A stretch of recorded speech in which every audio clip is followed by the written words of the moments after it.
इस तरह से मैंने एक जिगजैग सेक्शनिंग निकाल ली। मेक श्योर जब आप जिगजैग पार्टिंग कर रहे हो, जिगजैग पार्टिंग का बहुत जगह पे यूज़ है अभी हमारे आगे के स्टाइल्स के अंदर में। मेक श्योर जब आप जिगजैग पार्टिंग कर रहे हो तो आप कॉम को इक्वल उस पर चलाओ। कभी भी ऐसे नहीं चलाना है यहाँ रखा और एक नीचे फिर एक छोटा एक बड़ा फिर एक छोटा एक बड़ा, इक्वल होना चाहिए। या तो वो बहुत स्मॉल स्मॉल सेक्शंस निकल रहे हैं या इसको मैंने यहाँ पे कंबाइन किया। कंबाइन करने के बाद में मेरा जो ये थंब है, थंब को मैं क्या करूँगा, नीचे की तरफ लेके आऊँगा और जो ये फिंगर है इस फिंगर से मैं यहाँ पे इसको खींच दूँगा। ठीक है।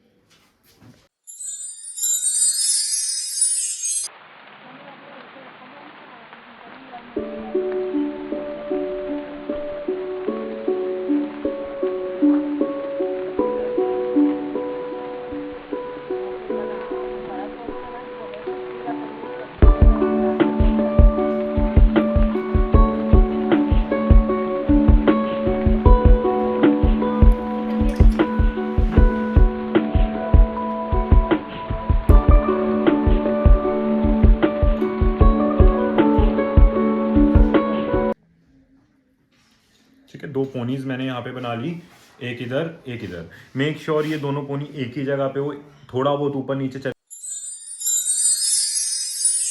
आगे आगे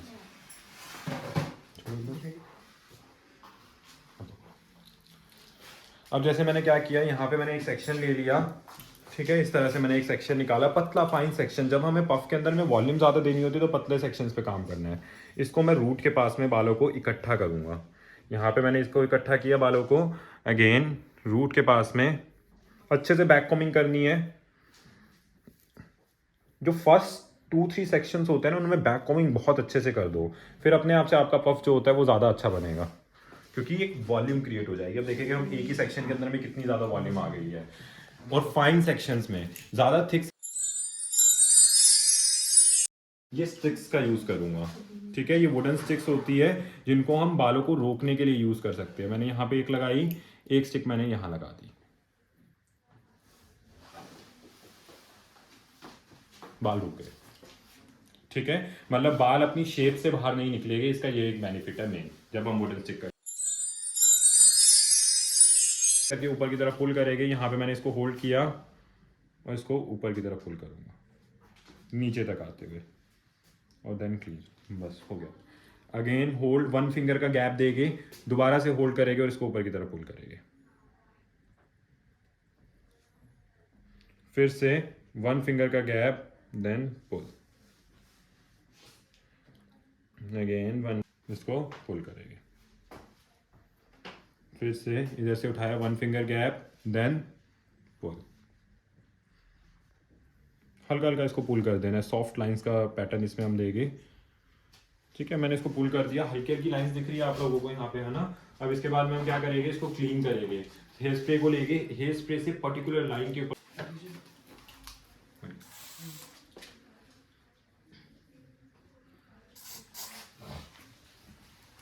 इस लाइन पे स्प्रे किया मैंने, बीच वाली पे, और इसको मैं क्या करूँगा, ड्रॉ करूँगा, ऐसे शार्प हो जाएगी तुरंत। फिर से सेकंड लाइन पे स्प्रे करूँगा और देन ड्रॉ। मैं क्या करूँ, फिंगर को ऐसे लेके बीच में से मूव कर देता हूँ, अगेन देन ड्रॉ।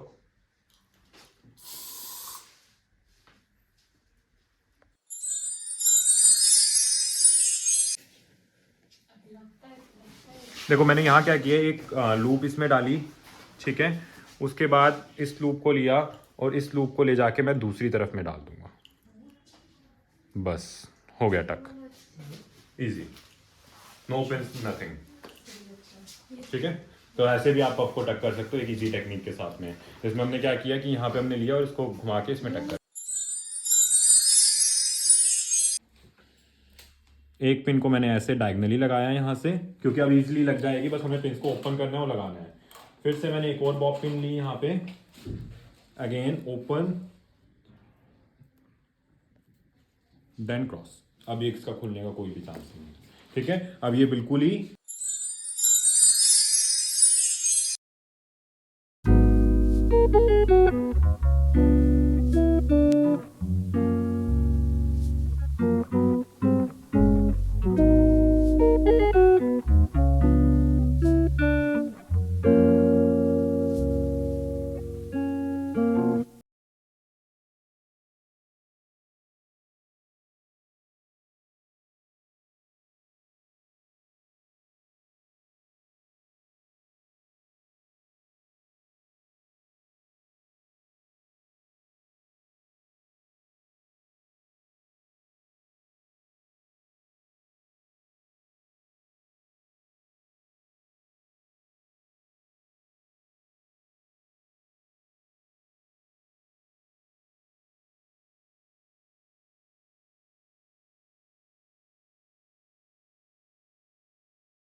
शुरू करूंगा, हल्का सा बाल को खींचूंगा बैक की तरफ फॉरवर्ड उठा हुआ, अगेन पुल, अगेन पुल, पुल, हम एक ही हाथ का इस्तेमाल करते एक से भी बन जाती है, नहीं होती तो फिर दो का कर लेंगे।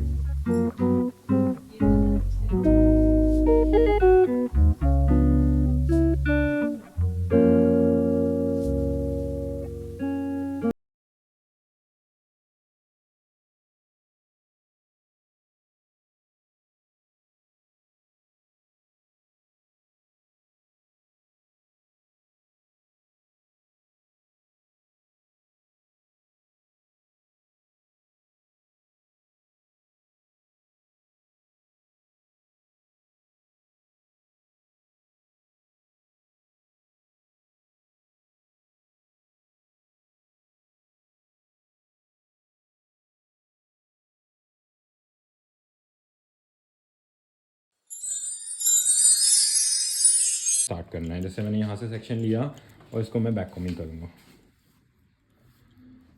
तो इसमें ऊपर से ही करना है। यस, क्रॉस बैक कॉमिंग की भी काफ़ी सारी टेक्निक है। जैसे हमने एक बैक कॉमिंग देखी कि हमने पफ के लिए हमने नीचे नीचे बैक साइड पे बैक कॉमिंग की, उसके बाद में इसको पकड़ो, उसके बाद में हमने यही वाले वाले या फिर जो ऊपर से आए थे, ऊपर से आए हैं, पफ के आए हैं, जितने बचे हैं, पोनी तो ये रही, पोनी को छोड़ के जितने बाल है ना सबको मैंने बैक कॉम कर लिया। सर ये वाली बैक कॉम तब करना जब मैं बेस बनाना है। यस, ये बैक कॉम जो होती है इसे बोलते हैं क्रॉस बैक कॉम। क्रॉस मतलब इसमें क्रॉस होता है तक करना होता है और बेस बनाने के लिए। जब अब इसके बाद इसको ऊपर की तरफ में ले जाना है, बन गया। अब इसके ऊपर भी मैं ऐसे करके थोड़े से ओरिजिनल बाल क्लीन करूँ तो एक बनी है ये, ठीक है। वहीं पे मैं डोनट का यूज़ करता तो डोनट लगता है कि कुछ लगा दिया, अभी मैंने नॉर्मल में भी ऐसे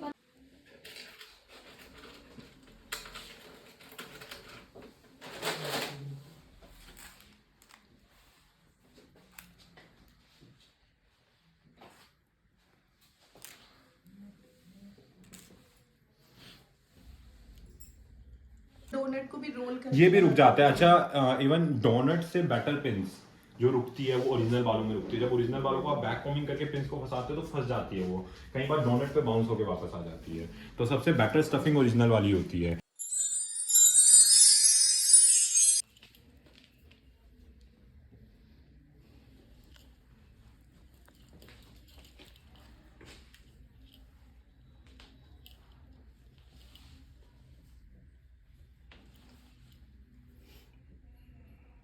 इसके बाद मैंने क्या किया, एक सेक्शन ले लिया,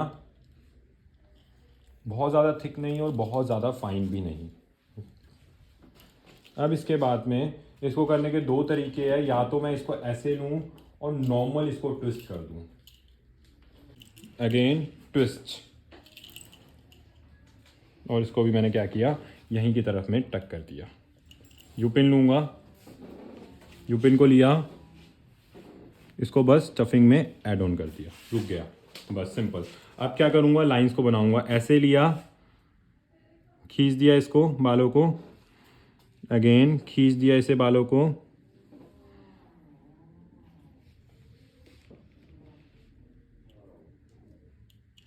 देन पुल।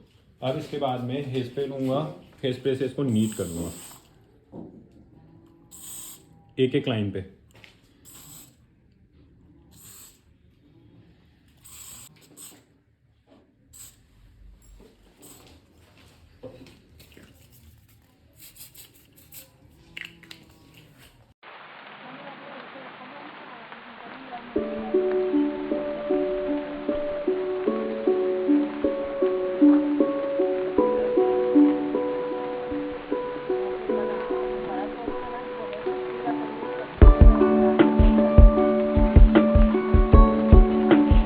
यूपिन ली, यूपिन के बाद इसको यूपिन को लगाया, बिल्कुल कॉर्नर के ऊपर मैं यूपिन को लगा रहा हूँ।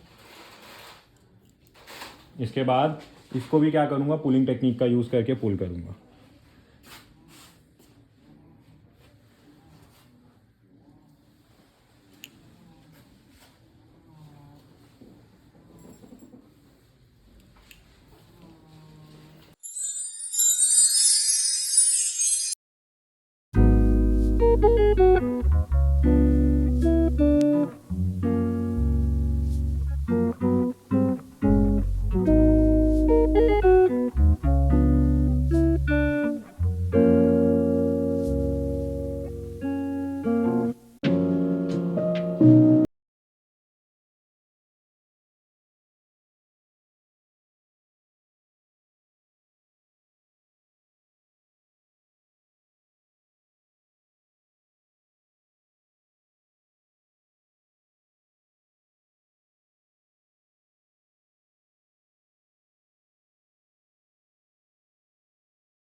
तरह से आपको चेक करना है ये भी खुद से कि कैसे ज्यादा सूट कर रही है एक्सेसरीज, कि पैरेलल में ज्यादा सूट कर रही है, डायगोनल में सूट कर रही है, अनइवन सूट कर रही है कि एक ऊपर उसके नीचे फिर एक साइड में जा रही है, कैसे भी जैसे सूट कर रही है वैसे इनको प्लेस कर देगी। इनकी प्लेसमेंट खुद से जैसे हम वीडियो पे इनको यूज करते हैं, बस उसके दोनों साइड से फोल्ड करके खोल के, और ऐसे भी लगा सकते हो। ऐसे मैंने इसको छोटा करा ताकि एक हुक टाइप का इसमें बन जाए, और इसको मैंने यहाँ पे ऐसे करके इंसर्ट कर। पर ऐसे निकलता नहीं है। अभी निकल जाएगा ना, अभी तो हमने टेम्परेरी लगाना है। टेम्परेरी जैसे डमी के ऊपर में यूज़ कर रहे हो, क्लाइंट पे लगा रहे हो तो उसको ओपन करके लगा देंगे।